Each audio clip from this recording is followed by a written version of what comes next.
You know, I couldn't keep picking up that first key ring and telling everyone that I've relapsed again. I can't get it. Why can't I get it? It's so painful.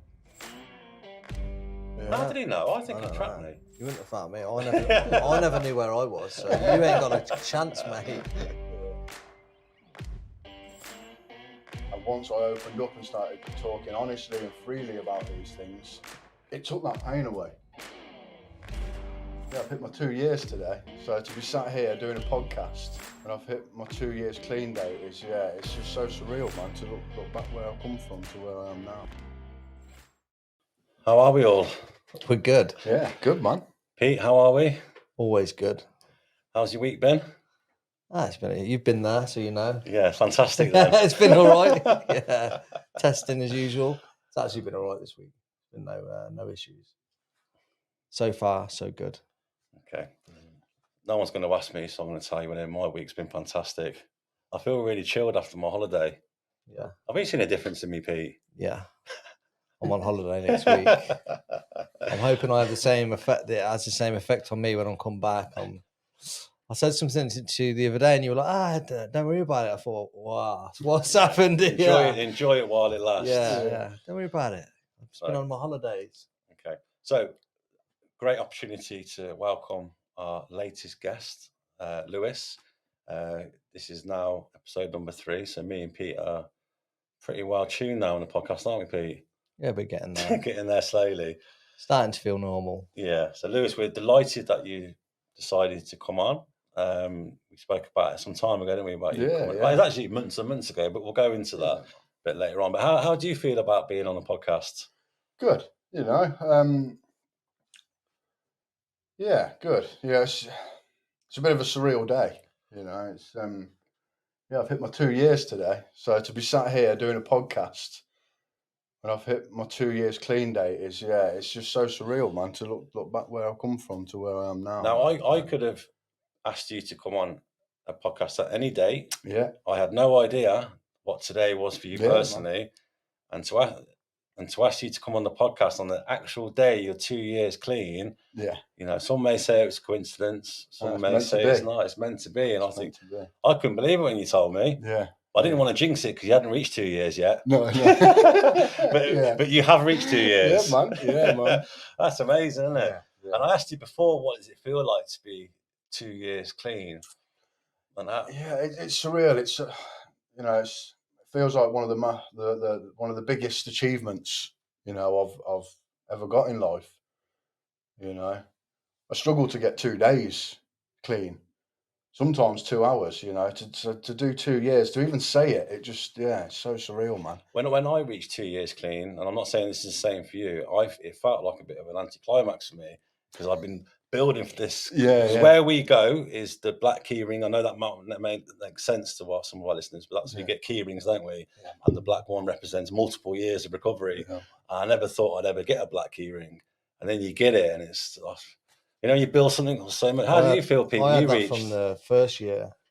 And I remember when I come up to 1 year, I thought that I would be, after 12 months, I'd get this 1 year key ring. And I thought I would be really settled, my mind would be clear, and I'd be perfectly sane. And I thought, I better message other people. And I messaged a guy in recovery and I said, how did you feel when you were 1 year clean? This guy's 28 years clean at the time. And he said, just still insane. And I thought, that's all right then. Yeah, because I felt exactly that. No, I definitely had that on the first year. Yeah, you know, second was different, but first I got the anticlimax there, like what you spoke about, where I thought there was going to be a wake up in the morning and there's going to be a new me, and it's going to be everything's different. You ain't going to have no worries, and I don't know. Just I thought I'd be this Zen person. Yeah, I thought the baggy clothes are coming out and it's going to be different me, and I woke up and it was just me again. Yeah, I was just like, but I got a new key ring. Yeah. I looked on my phone and no one congratulated me, and I thought, bastards. Is that true? Is that true? Yeah. That is true. Yeah, it was only about 6 o'clock in the morning.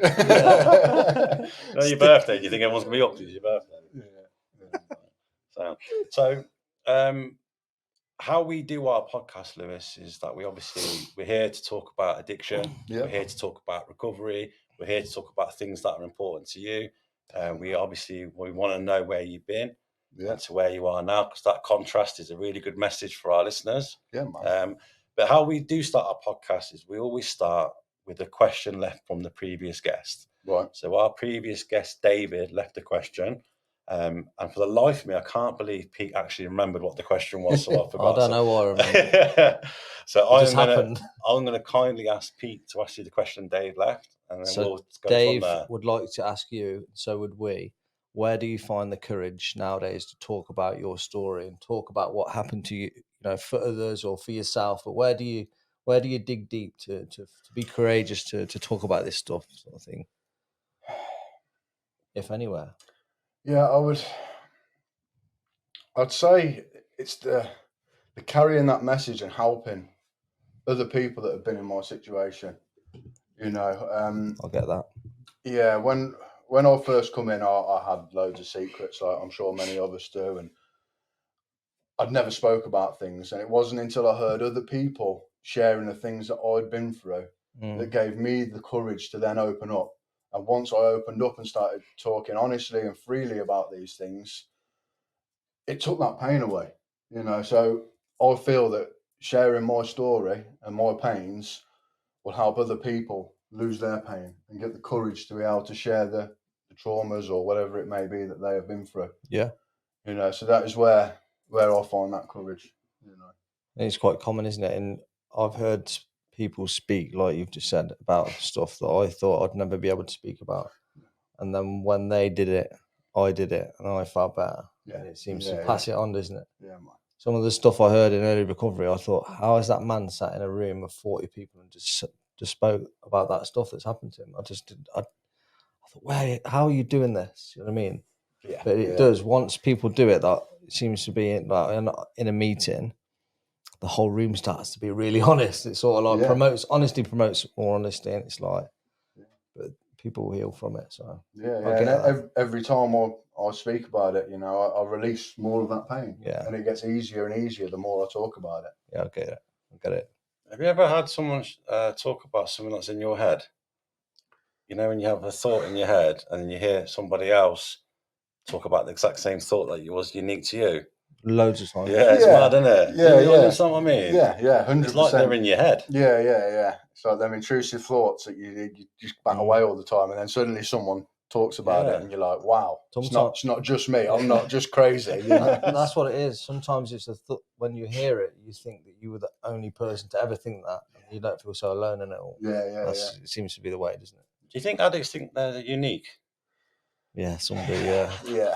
It's just them. Yeah. It's just us. Definitely. And then that illusion shattered, and that's why this podcast is so important. Yeah. Because there's people out there who do genuinely believe that they have no one and they are on their own. But by listening to a podcast, they may have that experience where you may say something today and they're like, fucking hell, that's what I think. Yeah. And it might give them the courage to come forward, mightn't it? Yeah, 100%. I think it helps as well because I meet a lot of people, and I have over the last few years, who think these bad things have only happened to them. They carry it around with them. They can't get clean because they think, wow, that didn't happen to you. So once they meet people who've been in similar situations and have got clean, they have no excuses. It's sort of like, well, it happened to him and he doesn't use anymore. So it's sort of, I don't know, it brings them on in the recovery. Yeah, that's what I've found. I've met certain people who have said to me, well, that, what happened to me didn't happen to anyone else, and you usually find that it has. It's okay. You know what I mean? It's all right. It definitely helps hearing it from others. Yeah, 100%. And today our listeners are very fortunate to hear it from yourself. So how we like to do them is, it's a pretty informal concept what we do. It's quite an informal chat, and we don't really have, a set way we do things, but we do, obviously, we'd like to talk about the person you were, what drove you into recovery, how you found recovery, and where your life is today, and what your aspirations are, what your future looks like.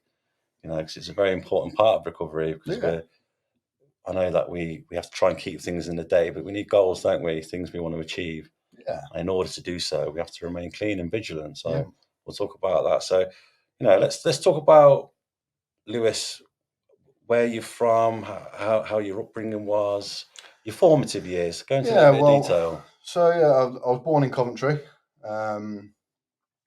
And I always, a big thing for me was my childhood traumas. So I'll just go straight into the back with my childhood traumas, because I found once I managed to talk about them, that helped me sort of release some of my pain and start to move forward. Now, not everyone has had traumas that get into addiction. You know, it's whether some people say you're born with it, some people say you don't. I don't know, but all I know is I carried feelings from them traumas that I tried to hide from, and I used drugs to hide from them. So yeah, the first major trauma I can really remember with my parents splitting up. How old were you then, Lewis? In my head, I tell myself I was 4, but Yeah. from speaking to family, I found out I was 6. Yeah. Which I don't know why that is, but I try and remember back to times like where my parents would have been together, like a Christmas or a birthday, you know, and I'll be running into the bedroom with a present. But every time I remember that visually, all I can ever see is my mum or my dad there. I can never see them together.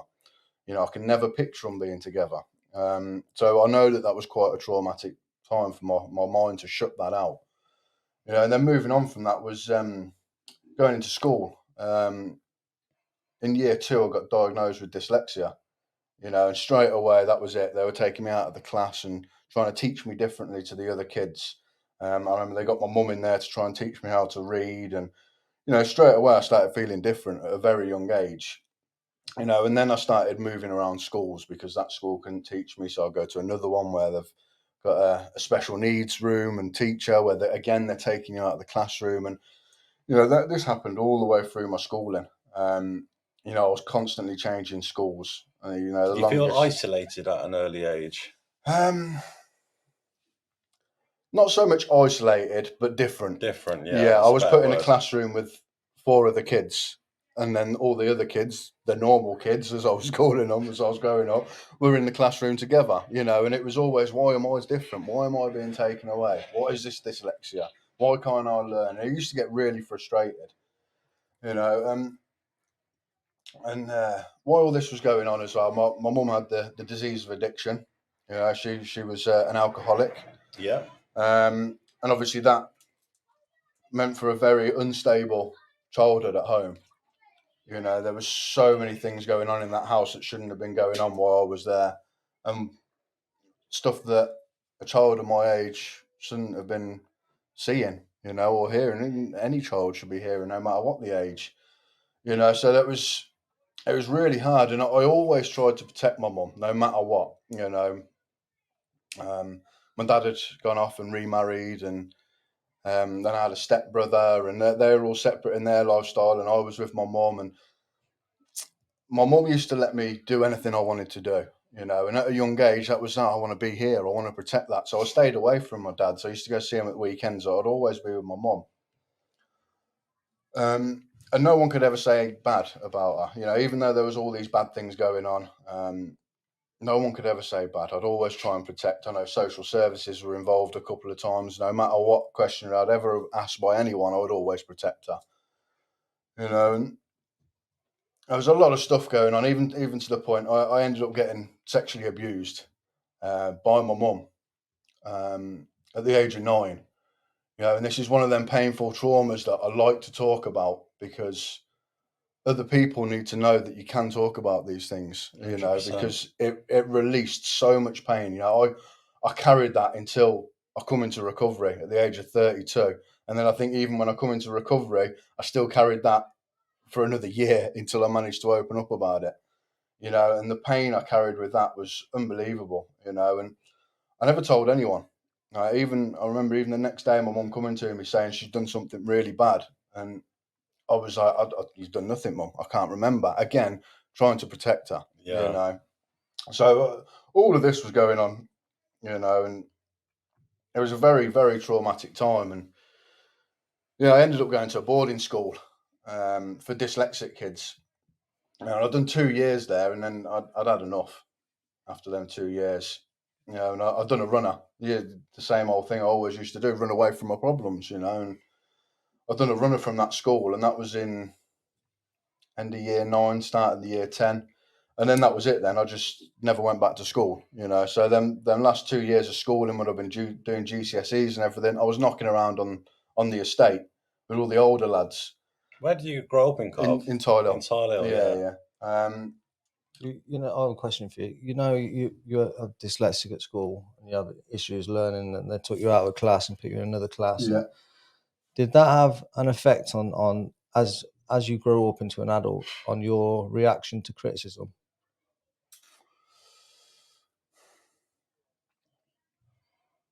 I think I would say I used to criticise myself worse than anyone else could. You know, as an adult, how would you react to any kind of criticism? I only ask because I had big issues. I have real issues with any kind of criticism. It's not so much now, but I have had it. Yeah. I'd hate to do anything wrong. Anything wrong. You know, I would do anything to please people. You know, and make sure that they were happy. I'd put everyone ahead of me, and I suppose that was avoiding that criticism. You know, never trying to do wrong at work. You know, make sure I go. Led? Yes, yeah. I am very easily led. Are you, Pete? Yes and no. I don't think you're to my level of being no, I'm led. Not. Sometimes I'm I'm one extreme to the other, depending on who I am on that certain day, to be honest. Yeah. But I can be. I do anything to seek approval. It depends who it is. You know, I had this big thing of moving from that when I was on that estate and knocking around with the older lads. You know, I used to float around through different groups of people. You know, like one day I'd be the chav on the estate, and then the weekend coming, I'd be the goth down the skate park. You know, painting my fingernails black. I would literally just switch and switch. Did you feel like you're playing a character? Almost, yeah. I didn't know who I was, but I could easily mould myself into that group. And then I would always look for the person that was like the top of that group, and I would people please to them. I'd befriend them, and I would want to be that person. Like, and that's who I'd be easily led by. Social chameleon. Exactly what I'm like. Yeah, it's weird. You're saying what's in my head. Social chameleon. Yeah. Can be. But the one person I couldn't be was Kieran, because I was scared people wouldn't like him. Yes. But then the person I was pretending to be, they didn't like him. Yeah, I didn't know who Lewis was. I didn't know who I was. You know, I was that confused and dragged to that many different places, and all I did know is one way to get liked was the person that could drink the most, or the person that could take the most drugs. You know, person that could. I was all right at that. Play up, this is it, and that's what straight away you liked, and. Can I ask you something now? Yeah. How does that situation with your mum? How do you feel about your mum now? I'm asking. Absolutely fine. You know, I've forgiven her. I know that she had the disease of addiction. I know that wasn't her. You know, for years I've seen her in and out of treatment and, fighting this disease, and she could have a month to 2 months sober where she was the nicest, caring person. And then she could have 2 months where she's solid using, and it was, it was hard because on one hand there's this lovely woman, but then on the other hand, and I didn't understand it then. But now, now I understand it, and it got so bad at one point, the last 4 years of her life, I never spoke to her. I didn't speak to her because I couldn't physically, I can't deal with this. I can't deal with the way you are. But then I was just as bad. I was sat in a flat, literally over the road from her flat, using, but didn't want to have anything to do with that because I couldn't deal with the way she was when she'd had a drink. You've been through a lot as a child. Yeah. People say that, but that's my childhood, and like I said, traumas can be so many different levels, but the feelings are still the same. Some people can have serious traumas, some people can have what other people would say are not serious traumas, but it's all down to them feelings, and them feelings are the same no matter what the trauma. So. I found we sometimes become what we're trying to escape from. Like that's what happened. I felt. Yeah. People who were close to me on drugs and stuff and around when I was younger, and then I hated it, and then I become it, and hated me because I hated what I'd become. Yeah. It's like this site. It's weird, but it's really common, isn't it? It's like it's happening everywhere. Yeah. It's just you really don't want to be somewhere, and you really, you slate it all day long and slowly become it, and then you are what you. It's you are the monster. Yeah. It's awful. How old were you when you first took a drug? Do you remember? I think Pete was about 4. Is that right, Pete? How old are you, Pete? 4 or 5. I wasn't that young. No, I think I'd say the first drug I took, I'd have been about 12, 13, you know. Yeah. Yeah, that was the first mind-altering substance. And that was boarding school or just after?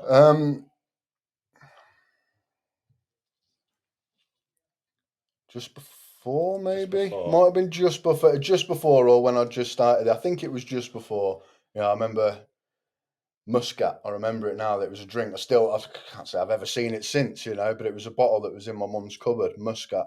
I remember pouring it out and tipping one out and pouring it in and topping it back up with water, and had this hip flask bottle.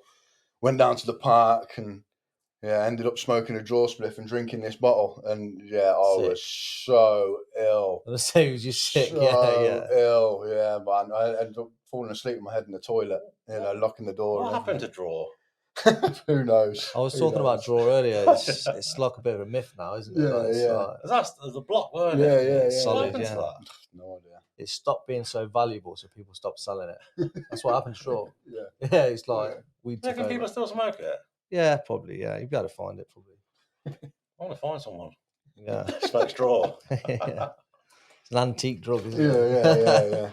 There'll be some old boy somewhere. Yeah, with a big block of it. Yeah. So as we're into your late teens now, what's your personal situation? What's your network like? Well, like I say, I was jumping around all these different groups, and I latched onto the skaters. I found this was another thing that took me away from myself, was my skating. That adrenaline rush I was getting. And I almost felt part of a community. Yeah. So as soon as I found that, I remember the day I met one of my old friends in town.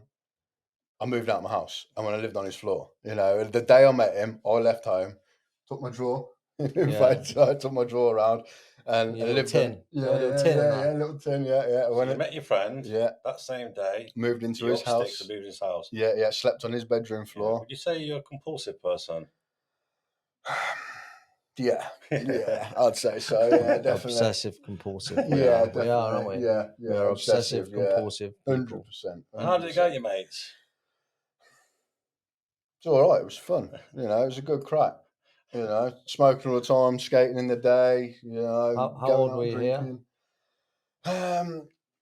15, 16, sort of getting that little bit older. When you're 16, a floor will do, isn't it? Yeah. Anyway, you lay your hat. And I was there, like I say, I was there till, I think it was I was there at 19 when I moved out of his place. So I lived on the floor for all this time. And again, it was madness. It was like everything always changed from drink to drugs. But it was all fun back then. It was all having a laugh. This is what we like to get across, that some of our using was fun. Yeah. I loved some of mine. Yeah. At the start, it was amazing. I felt like I fitted in. I had no feelings. It was great, No worries. No. That's what it is. Yeah. When I think back to it, I think no worries. There was not much consequence. We were all laughing. It's just there was not a care in the world. Obviously, a lot of the people stopped, though. We didn't stop. No. We wouldn't be sat here, would we? Really? No. I couldn't understand why people went home then the same night they went out in.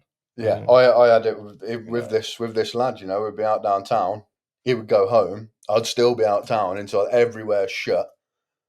Yeah, and then I'd go back, and I'd climb up his drain pipe and bang his window, and try and drag him out on the sesh.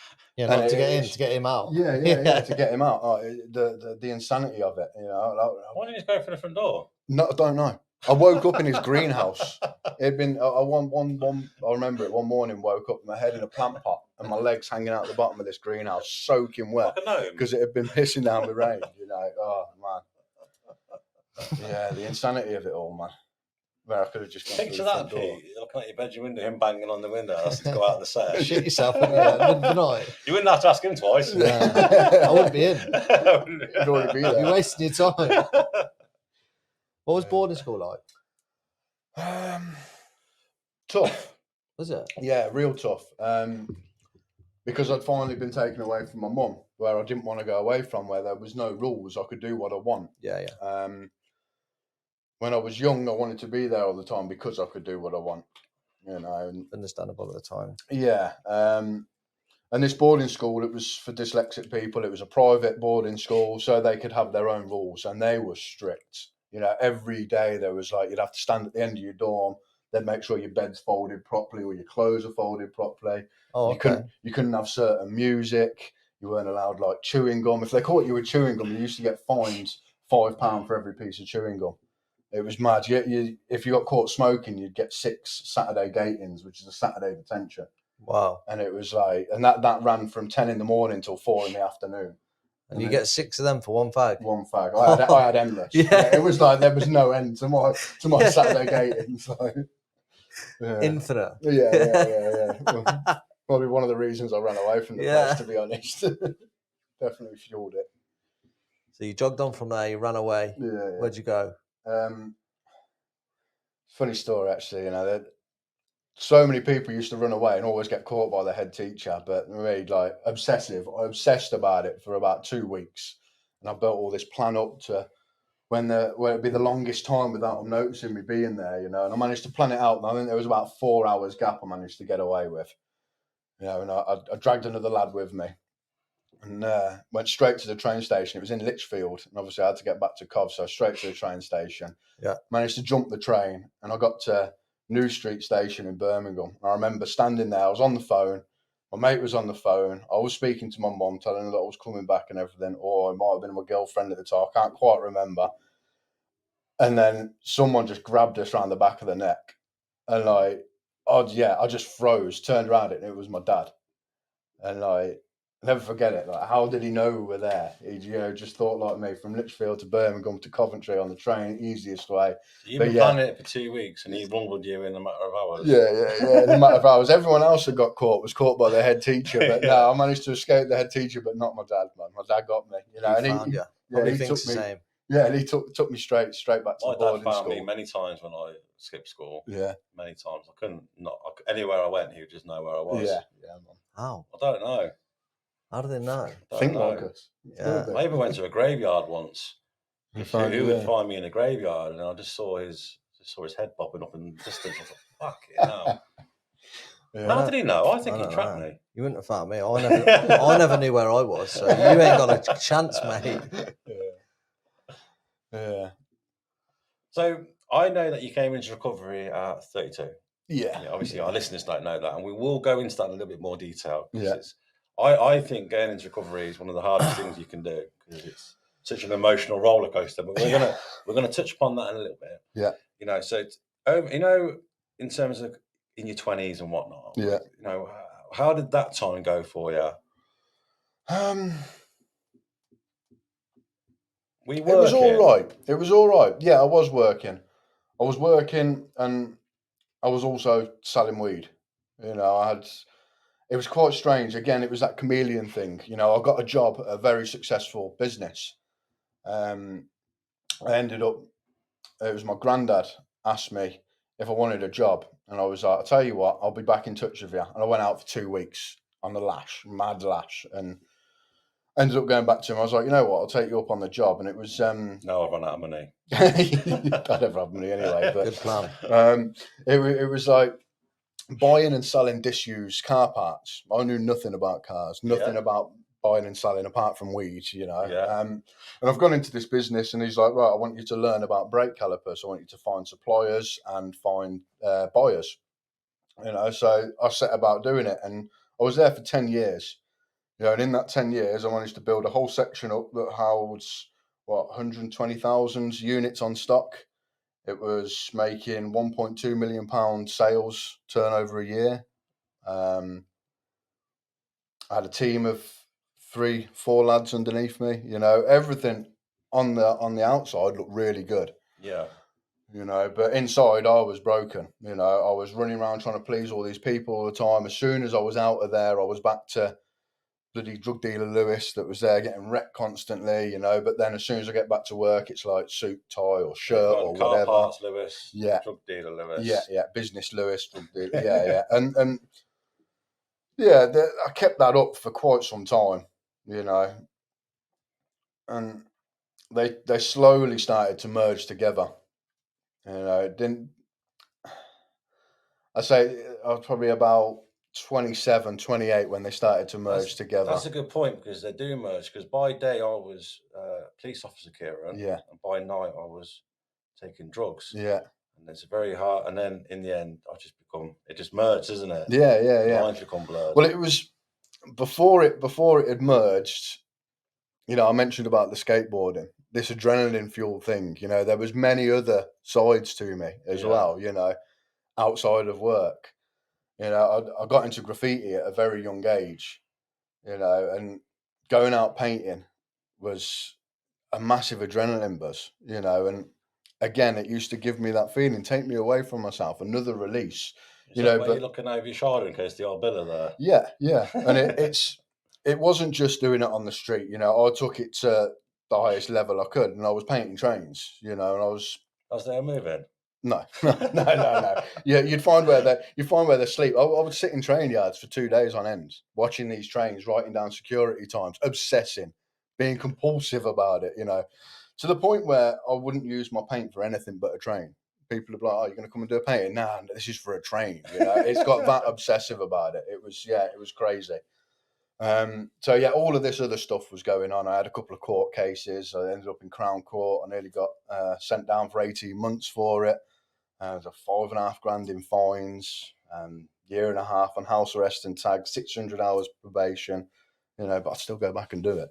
I still ended up back there doing it. You're fucking good at graffiti.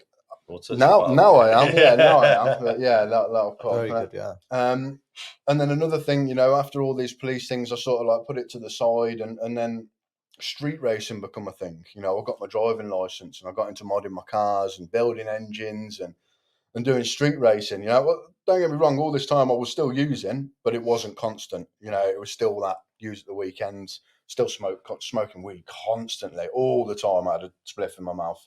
Even at work, I'd nip out at lunchtime just to have a joint. It's that followed me everywhere. But yeah, so the street racing was there, and eventually them weekends, like I say, when it merged in with work, they got longer and longer and longer, and the bills got higher and higher, and the debts got more and more, and I started losing my cars. I think at one point I had 3 cars that were insured and I could take a pick out of any day when I wanted to drive, and then the work van as well, company van. So I had all these cars outside, and you just see them slowly disappearing, till I had no cars and I just had the work van, and then it started getting worse and worse. And like I said, they merged, and then that Fridays, Saturdays, then ended up being Sundays, then ended up being Mondays, then a little break, then it was a Thursday, Friday, It doesn't matter what day, does it? And then that progression, yeah. And yeah, then on my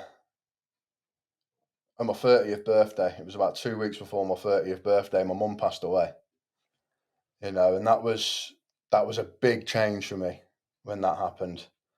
How did you feel when your mum passed away? Is a number of mixed emotions on it? Yeah, it was hard to say because I was using so much. I mentioned I hadn't spoke to my mum for 4 years. Now this was, some so I call it a higher power moment. It was a higher power moment for me. I never knew it back then, but I know it now. I hadn't spoke to my mum for 4 years. 2 hours before she passed away, she rang me up and we had a civil conversation. 2 hours before? 2 hours before she passed away. And we had a full civil conversation for about 15 minutes, arranged to go around and have dinner. And that was unheard of for 4 years, You hadn't spoke to her for 4 years no, before that conversation? There'd only been arguments. Only arguments. And then she rang me up, and I don't know why, but we had a civil conversation for about 15 minutes. And then 4 hours later, I had a phone call from the hospital. Well, 3-4 hours later, saying that they had my mum there and I need to get to hospital quick. And they had her kept alive by a machine. It was a disease of addiction that finally took her. She'd been drinking and she had a fall and banged her head in her own house. So at that point, got myself to the hospital. And again, I've got a lot of guilt around this and a bit of shame, because I went into that hospital. My nan was there as well, and I've gone in and sort of said my piece to my mum, said goodbye to her. They were like, "We're only keeping her alive with the machines," and they said, "Look, do you want to come back when we turn the machine off? It's going to be about 1 o'clock in the morning." And I was like, "No, I've said my goodbyes. I'm out of here." I was there for about 15, 20 minutes and I was gone. I just wanted to pick up, you know. I got back home and I picked up. And I used solid then. Solid every day, day in, day out. I walked out of that business I've been in for 10 years with a successful job. I've manifested some stuff in my head telling me that, you know, they're not grateful for me, you know, that they're telling me I've only got a certain amount of time till I have to get back into work. Now, at the end of the day, there was people underneath me. It was a big company. All you're doing is searching for excuses to do what you want to do. 100%, 100%. And in our head, it sounds so plausible, doesn't it? Yeah, and what I wanted to do was get rid of them feelings. Yeah. I didn't want them feelings. I just wanted to use day in, day out, you know. When you're the person who's making the excuse and you're the person who's accepting the excuse, it's sound, isn't it? Yeah. Because you've made it up. Yeah. Okay, I'll accept that. Yeah. It's all you. You're accountable to yourself, aren't you? Of course. I made it up and it's all good. So we're going to do that. Yeah. That's how it is, isn't it? And yeah, so that lasted 3 months, you know, that I didn't grieve properly for any of it. You know, I just kept doing and going and getting other people to help do stuff. I remember those other lads that I'd have on the sesh, I'd get them round and sort them out with some gear and get them to go and clear out my mum's flat and sell her stuff for me on Marketplace because I couldn't go in there. It's too painful for me. I need to sit here with this big bag of coke, being a weirdo, you know. It was horrible. You didn't know of any other way to deal with it. No, not at that time. Not at that time. Not at all. Yeah. What was the turning point where the decision was made to either seek help or get this or try and stop? A long way away from there. Yeah, a long way away from there. You know, that carried on. After that 3 months, I then went to my dad, and sort of manipulated the situation so I could get a job. You know, I told him what I thought had happened at my old business and the way I'd been treated at my old business. Still in my head, it still seems like it was true, and that's actually how it happened. But was it Paul Lewis? Yeah. And still in my head, I'm sure that's how it happened, but I don't know if it is. You know, it's like who knows? Yeah. You know, but then I've gone to my dad, told him everything that's happened, and he's gave me a job. You know, and I thought, yeah, this is it. I'll be clean. Nah, it just followed me. You know, and then I was using there. I found people that were at that company using. We were using together.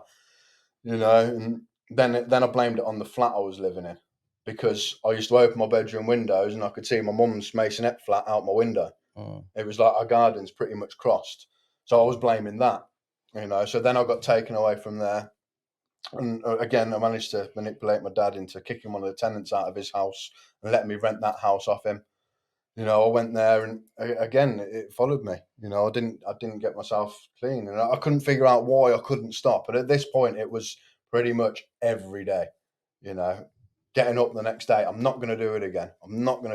I feel like shit. Go to work, come, 12 o'clock, 1 o'clock. No, that's it. It's in my head. As soon as I get back, I'm picking up. Sometimes I get it delivered through my door, so when I'm back, it's there. When you decide that's what you're going to do, it's very hard then not to do that, isn't it? Especially when you don't know another way. Yes, 100%, 100%. And then we're very driven people. I believe.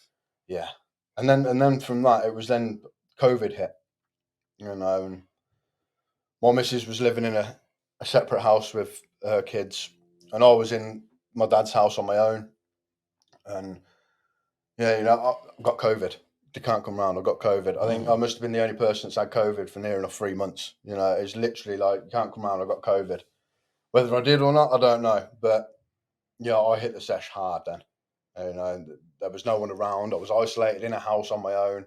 I'd get people to deliver stuff to my door through the letterbox. Oh, I've been there. Yeah. Not to your house. No. I've had deliveries through my letterbox. Yeah, you know, and it got bad, and it was my missus that obviously sort of realised something wasn't right, and I think she rang up my dad and told my dad, you know, and they've reached out to me and come around the house and seen the state I was in. You know, I was in a real bad state. You know, during this time, I took on my mum's dog, and the dog had passed away.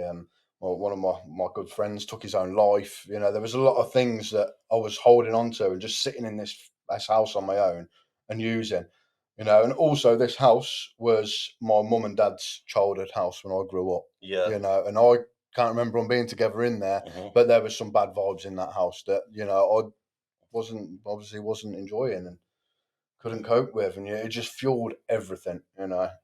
Internally, it sounds like you were broken. Yeah, I was broken. My perception of life in active drug addiction was, this has happened to me, so I'm going to do this. Mm-hmm. Like, anything that's happened to me, it's like, I'm going to take it as, right, this has happened to me, I'm going to use. I'm going to use. And then if I ever got into a position where I thought, how has it got so bad? Don't forget all that stuff's happened to you. Well, let's keep on using and let's justify it. Yeah. And all the stuff that you're saying, the last couple of things you're saying, that would, to me, would have been justification to carry on doing what I was doing. 100%. And if anyone asked me, I'd be like, don't even speak. Do you know what's happened to me? Do you know what's happening? Do you know where I'm living? Do you know who used to live in this house? You seen all the death I've seen? No, you haven't. I'm worse. I'm using. That's me. 100%. And then it gets worse, doesn't it? Worse and worse, because like you just said, you were holding on to all that. Yeah. You were holding on to it, and it was killing you inside. Yeah. And no matter what, I couldn't stop. It's my health. Yeah, I'd had an OD. When my mum passed away, I found all the codeine tablets, and I was taking them, drinking, sniffing, and I had an OD. That couldn't make me stop. My nose is My nose is fucked. Yeah, I've been for a CAT scan, and I've got a hole that's 3 centimeters in diameter, and it's too far gone. They said they can't repair it, you know, and that wouldn't make me stop. You know, I thought that I was going to die an addict. Obviously, I'd seen my mum go through all these different treatment centres, all these different things, and she never got it. And I thought, addicts don't get clean. You know, I thought, this is me. You say something similar there for you. Well, you've never seen anyone get clean, where you... Yeah, I never seen anyone get clean. I never heard the word recovery. Yeah. I heard now and then some people would go to, you know, rehab, very, very rarely, but then they would come back and use. Yeah. People either died, they got long prison sentences, or they had long lives of active addiction.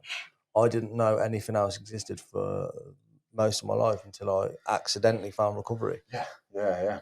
When you seen your mother go through all these different treatments and it didn't work, for you, was that, you know, concrete in your mind that there's no way out? In a way, yeah, but at the same time, my mum was drinking and I was using drugs, and I had this hierarchy on drugs, and alcohol was all right. You know, I can see it can break people, but alcohol was all right. I'm going to do drugs because I don't want to end up like my mum. That's where it originally all started. Did you feel cannabis was okay as well? Oh yeah. I thought it cured everything. That's across the board, isn't it? Yeah. That was. I had a guy say to me the other day, "Cannabis grows. How can it be bad for you? Yeah. Poppies grow. Yeah. Coca leaves grow. Yeah, it all grows. Yeah. Barley grows. Alcohol. It all grows. Yeah. It's the common thing, isn't it? It grows in the ground. It's gonna be fine. For you, mushrooms. Yeah, it all grows. It all grows, doesn't it? Everything grows. Yeah, it all grows in the ground. Are we meant to have it then? Probably. Yeah. That's what I've heard. Yeah. But it's the hierarchy is very common, isn't it? Alcohol is okay, cigarettes are fine, we all smoke, and weed is just weed. It's just weed, it'll be fine. But that's not your story, is it? The weed. No. It was one of my things that I carried all the way through. Yeah. But that was one thing. Once I put it down, I managed to do about 2 months without it. Then I come back to smoke it, and it just made me go weird. And I did not like it. Immediate psychosis I used to get off it. And then I put it down, I never picked it up again. But the cocaine, that was different. The battle with that lasted a long time, you know.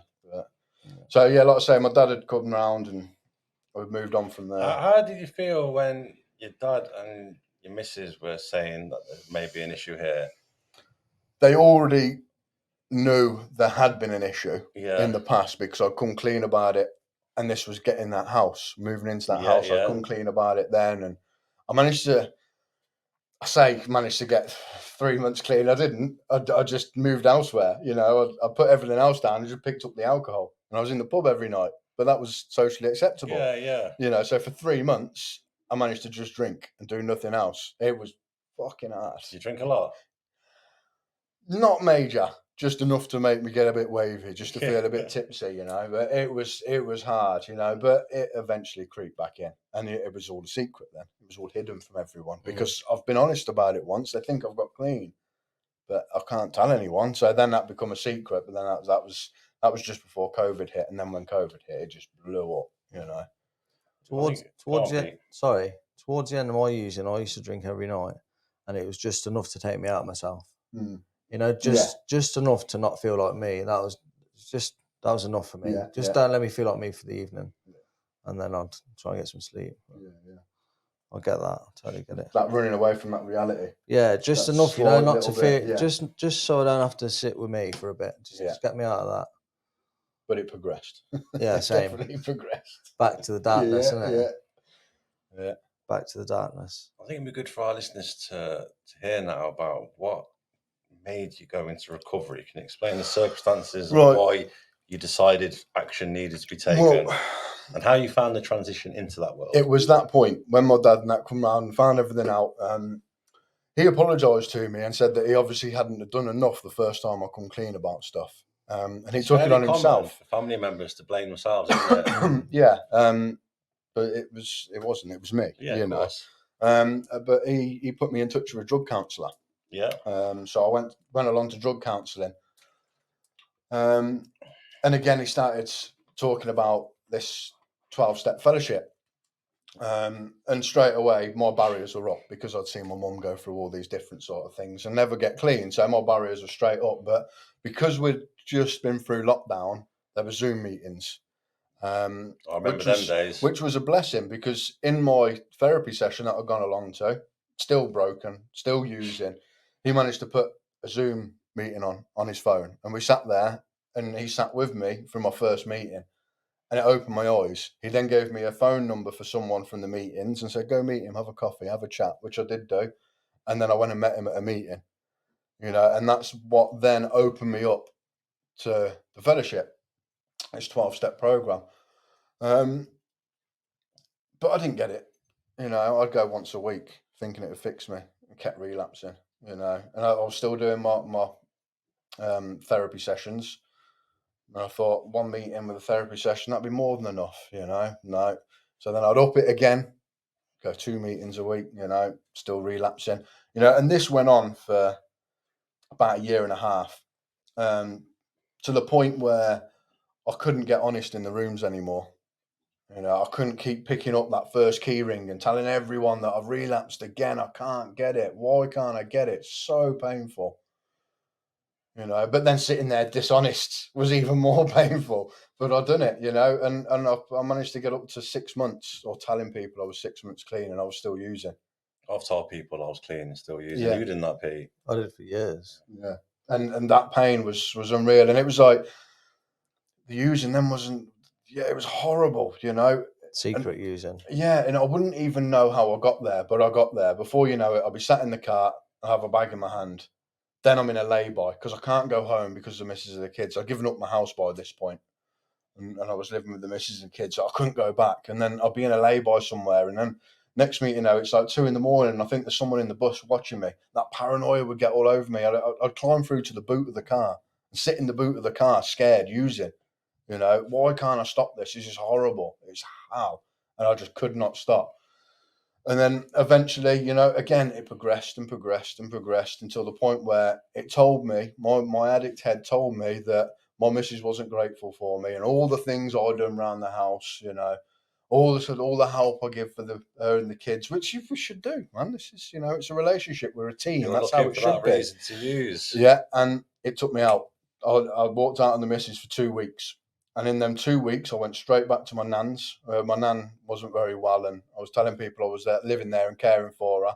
And the reality was I was upstairs in the bedroom using. While my nan was downstairs, she couldn't walk. You know, she was bedbound, and carers were coming in, and I was hiding in the bedroom upstairs, you know. And I got so much guilt and shame around that.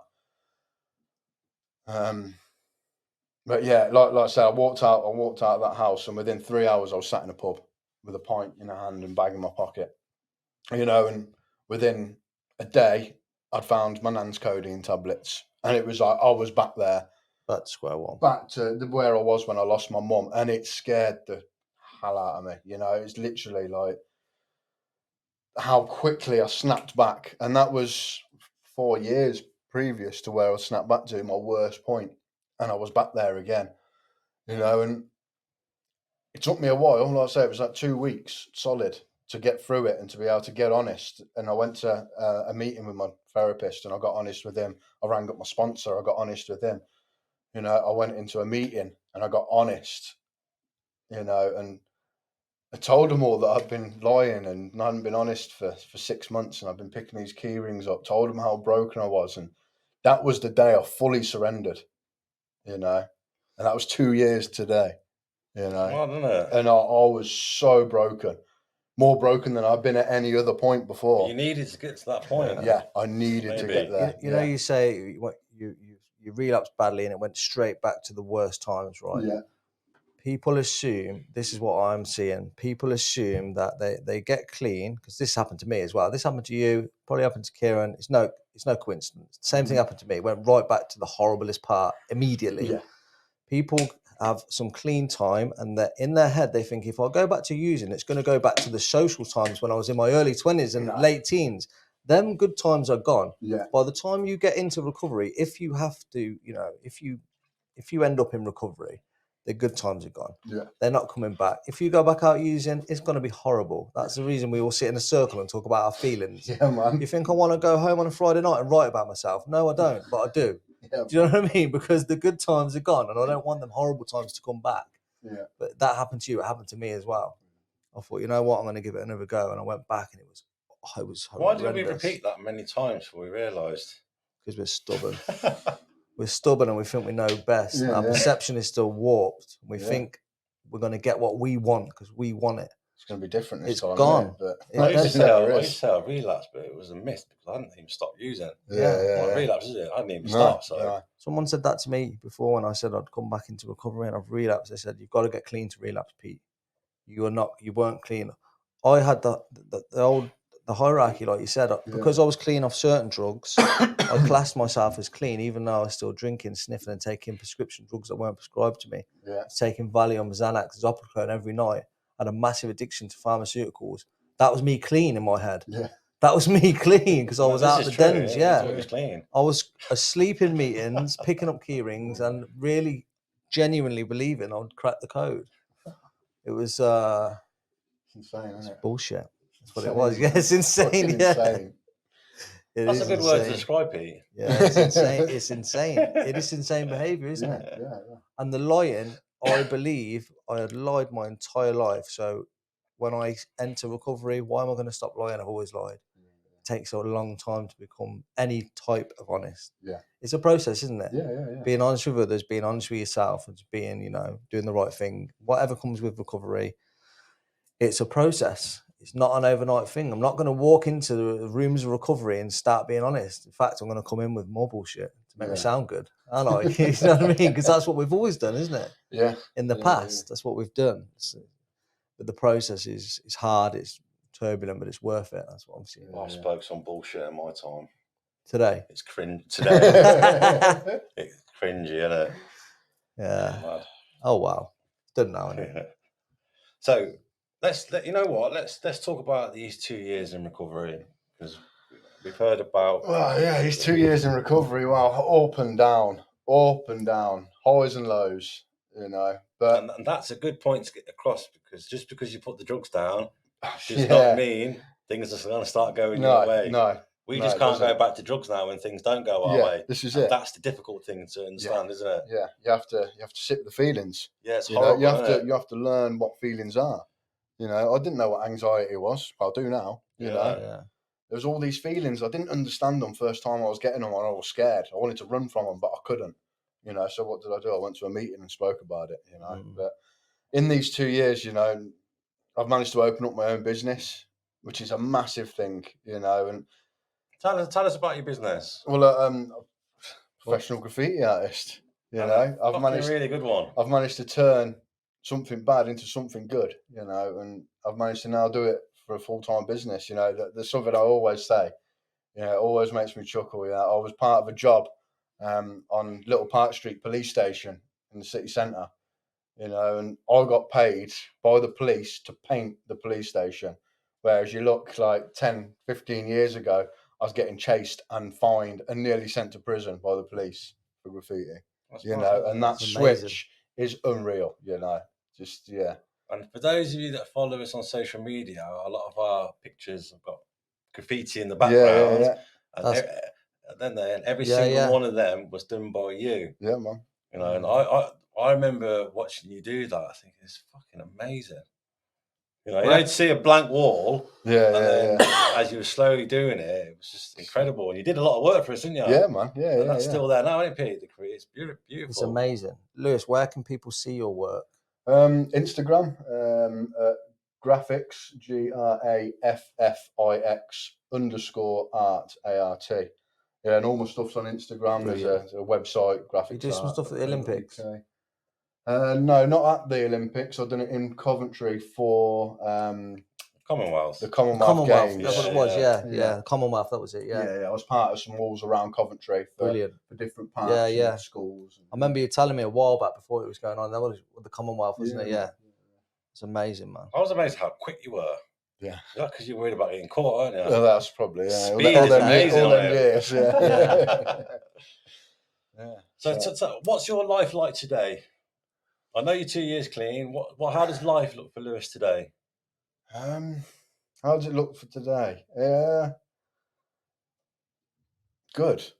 You know, life's amazing. You know, I don't chase money anymore. You know, when I was caught in that rat race, I was chasing money all the time. You know, today I don't chase money. You know, since getting clean, I've lost my dad as well. You know, and losing my mum and my dad at such a young age has made me sort of reevaluate where I'm at and what I want from life. You know, so I like to do stuff that makes me happy. You know, I don't chase this money and do stuff for other people. I don't people please all the time. I spend time with my missus, time with the kids.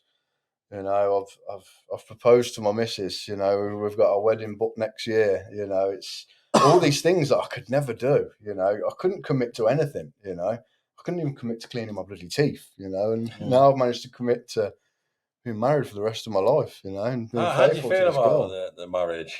Oh, mate, it's amazing. Looking forward to it. Yeah, I can't wait. We lack consistency in active addiction. Oh yeah. I could never finish anything. No. I couldn't. I remember this is finish a pipe. How far you finish a pipe? I remember finishing in early recovery, finishing a tub of vitamin C, you know, all the way to the end, and I was like, I've actually finished something. I was that shit at finishing things. Like I've actually finished something. The only things I could finish was if it was to please someone else. Yeah. If it was something else that needed to be doing for someone else. Yeah. They were the only things I could finish. If it's something for me, not a chance. Yeah, my self-worth was on the floor. You know. What's your to date in recovery now? What's your biggest worry? What concerns you? I know about all your old worries, or some of them, because I know about all my old worries. But what bothers you now? Or what's your biggest worry? It might be nothing. I don't really worry, man. You know, there ain't anything there that. Don't get me wrong. Sometimes I can get stuck in my head and get myself stressed out and worked up over silly little things. Natural worries. Yeah, but there's nothing. You know, there's. Sorry, go on. I hear a lot of people say they fear relapse. You know, and I don't fear it because I work on it every day. You know, I do all the things that are suggested to me to do. Should you fear relapse or concentrate on being clean? Concentrate on being clean, and do the things that are suggested. 100%. You know, I don't fear that. You know, that obsession to use has long gone. How do you maintain your recovery? Give me some tools that you use. So meetings would be one. Yeah, you got my meetings. Connection is a massive one 100%. For me. You know, being connected. You know, I've found my tribe, and being part of that tribe is huge. You know, I don't have to try and please anyone to fit in. I am me, and I fit in. You know. What else? You know, you got a sponsor. Talk to my sponsor. You know, do my step work. You know, I've had a little bit of a rocky road with my sponsors and my step work. I'm now on my third sponsor, and I'm back to reading through the basic text again. you know, and highlighting things that define addiction to me. So it's took me right back to the start again. You know, I've done step 1 3 times now, and I managed to get up to a step 3, you know, and then I'm brought back again. But the 1 2 3 dance. Yeah. But this is my journey, you know. Yeah. And you're 2 years clean. Yeah, this is it, man. This is it, you know. And I've got service, you know. I do my service, and yeah, it's amazing, you know. And a big thing is sharing, you know. That's a big thing for me, you know, because when I come into the rooms, I could not open my mouth. I'd sit there, and it took me probably 6 months until I managed to open my mouth, you know. And it's pushing through them fears, you know. And because I was told that I couldn't read at a young age because of my dyslexia, I made sure when I finally surrendered and I was hitting 90 meetings in 90 days, I was picking the cards up at every meeting and reading a card at every meeting because that was something I was scared of. I made sure I opened my mouth at every meeting because that was something I was scared of doing, you know, and I pushed through all them fears. And I still try and carry that today when I go to my meetings. You know, sometimes I don't share, but I try. If I'm in trouble, you know, if I feel like I'm not well or something's not going on, I'll get myself to a meeting straight away. You know, and that's the joys of recovery now. I've found a nice balance that works for myself, where I can do a little bit of my step work here. You know, I can spend time with my missus and family here. I can do my hobbies. You know, I finally managed to buy another car. You know, you've got balance in your life. Yes, it seems. Yeah, so much balance. You know, and then when it's a little bit rocky, I know that I can hammer my meetings again. You know, so 2 weeks ago, I sadly lost my nan. You know, and I'd say for the last 2 years, you know, thanks to being clean, I've managed to be a service to my nan. I've been there caring for her every day, doing her shopping every week. You know, on a final day, I managed to sit in hospital with her all day. You know, and it was really nice to be able to give back, because I took at that time when I was upstairs using, and it was really nice to be able to give back. You know, you've experienced a lot of loss for your age. So. Yeah. I've gone through human loss. It sounds to me. What's the one thing you found? Recovery and myself. You know, and it's an ongoing journey, isn't it? Yeah, 100%, 100%. You know, so like I say, these last 2 weeks since losing my nan, I've upped my meetings because I know I need to be vigilant. I've upped my connection with people. The things that help me, I've upped. You know, and it's amazing to be able to have that tool and have that or them tools. You know, have them in my arsenal, ready to use whenever I need them. You know, and these are all things I've managed to learn, and yeah, that growth that I've had's unreal. I think you take your recovery very seriously. Yeah. I think it's good to see, isn't it, Pete? Yeah, it is. Yeah, very seriously. It's the only way it works. Well, it's a life or death situation. It really is, and that's no exaggeration. No, is it? No exaggeration. I've lost a few people recently. Yeah, you know, and it's sad. It really is. You know, that they didn't get the full opportunity to get themselves fully clean. You know, and make it through. But it's tragic that it didn't have to happen. Yeah. It didn't. Well, with most people who die from addiction issues or, you know, drug and alcohol misuse problems, however you want to, it doesn't have to happen. It doesn't have to happen. No, but that's the reality of it, you know. Yeah, but it does happen, doesn't it? Yeah, that's the reality of it. Yeah. You know, there's someone out there now in a bad way. Yeah, a bit lost. They don't know what to do, who to turn to. All right. If you could speak to them and give them one bit of advice, what would you like to say to that one person? You're not on your own. Straight away, that would be the first thing. You're not on your own, because I remember when I was in the mix of it, I just felt on my own. You know, just remember, you're not on your own, and there's help out there from people like yourself. You know, you just got to put the work in. There's loads of other nutters out there. You're right. Waiting to contact you. Yeah. When I went into a group of people and I looked all around, I was mental and nutters. What worried me more was I felt perfectly at home. Yeah. And no one was using drugs. There was no drugs available there, and everyone was mental. Like, this is a bit of me. Yeah. I think your story, Lewis, is quite incredible, powerful, really, mate. isn't it? Very powerful. And what you went through in your formative years, where your pattern of behaviour led you, and then to what you've achieved in recovery, despite having lost. despite them highs and lows, you've remained clean. And it's just good to see someone take their recovery so serious. And that's why you are today 2 years clean.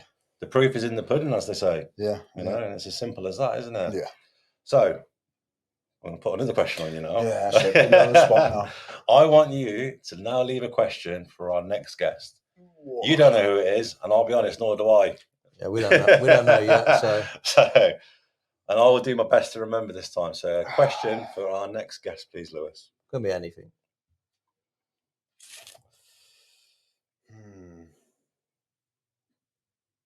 Question.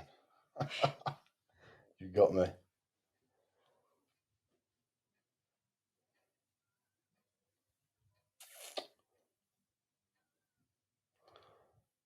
I think I want to. What was it? What was the moment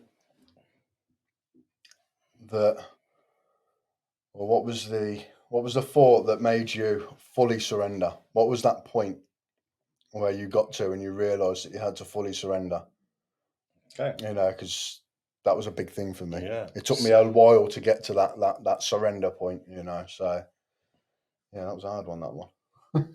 But it's a really good way to open up the next podcast. Good question, It's a really good question. Yeah, good question. Deep in thought, then. Yeah, I was digging around, man. I was digging around. But it links all the guests, so that then links you with the next guest. You know what I mean? So you're all linked then. It's nice. It's good. They'll start their podcast with a bit of, something from your head. It's good. Yeah. So, Lewis, I want to thank you for joining us today. I think that some of the issues you spoke about were very raw. And I think people listening will get a lot from what you said, Lewis. I certainly did. There's things that I didn't know about you, to be honest. Yeah. So I was getting to understand you more at the same time as our listeners, and it was really good. Really, really happy with that episode. You, Pete, great work. Really powerful. Really glad you came on. Yeah. Thank you. I'm glad I'm here. It's good a privilege. Luck. Keep going. Whatever you're doing, keep doing it. It's one working. day at a time, man. One day at a time. Keep going. And like Lewis said, if you're listening and you are struggling, you're not alone. There's many people out there that you can turn to. We're just merely an option within a wide array of options. But if you are struggling and you want to reach out, then please do so. We're contactable on our social media. We're on Facebook. We're on Insta. We've got our website, www.dynamoproject.co.uk. You can make referrals. You can make a referral somewhere else. We've got information on there, and we are contactable. So if you do feel like you need some support and guidance, we're here. And if I can get clean, if you can get clean, and if he can get clean, there's no reason why nobody else can. This is it. All right, Sam Lewis, nice one, mate. Thank you.